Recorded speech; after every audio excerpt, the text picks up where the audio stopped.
انس بن مالک رضی اللہ عنہ سے روایت ہے،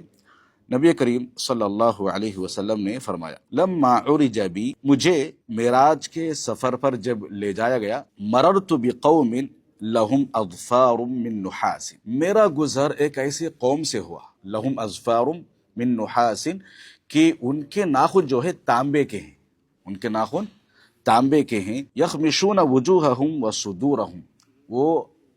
جو ناخن ہے تانبے کے، ان ناخن سے اپنے چہرے اور اپنے سینے کو نوچ رہے ہیں، اپنے سینے کو اور اپنے چہرے کو نوچ رہے ہیں۔ فقلت من هؤلاء یا جبریل، میں نے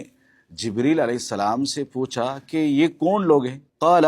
جبریل علیہ السلام نے کہا، هؤلاء الذین یأکلون لحوم الناس، یہ وہ لوگ ہیں جو دنیا میں لوگوں کا گوشت کھایا کرتے تھے، لوگوں کا گوشت کھایا کرتے